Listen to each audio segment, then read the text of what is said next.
हे बघितले का?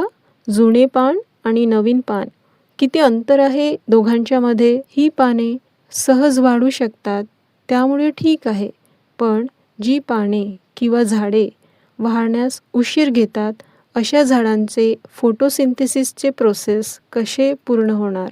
प्रॅक्टिकल एक्सपेरिमेंट्स केल्यानंतर असे आश्चर्यजनक रिझल्ट्स मिळतात की एका छोट्या पानावर 1 ग्राम ते 2 ग्राम फक्त धूळ जमा झालेली असते.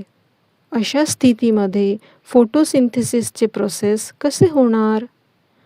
माणसाच्या आरोग्यास उपयोगी पडणारी वनस्पती व इतर भाज्या न्यूट्रिशनलेस राहतील. दुसरी महत्त्वाची गोष्ट, ही एवढी धूळ जर आपल्या शरीरावर रोज बसेल तर काय होईल?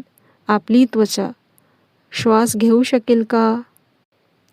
स्वच्छ श्वास घेण्यासाठी भरपूर ऑक्सिजनने भरलेले स्वच्छ वारे असणे आवश्यक असते आणि स्वच्छ वारे फक्त आणि फक्त झाडेच देऊ शकतात, ऑक्सिजन सिलेंडर नाही. म्हणून शक्य होईल तेवढे आपल्या आजूबाजूला वेगवेगळी वेली, झुडपे, भाज्या, वनस्पतीची झाडे, सुगंधित फुलांचे झाडे मोठ्या संख्येत लावण्याचे प्रयत्न केले पाहिजे.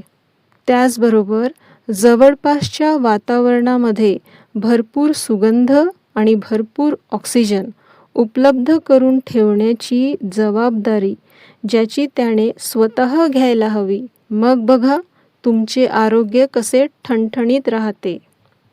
किती छान होईल ना, जर प्रत्येक घरामध्ये प्रत्येक व्यक्तीने आपल्या रिकाम्या वेळामध्ये कोणते ना कोणते झाडे किंवा भाज्या उगविण्याचे संकल्प घेतले तर.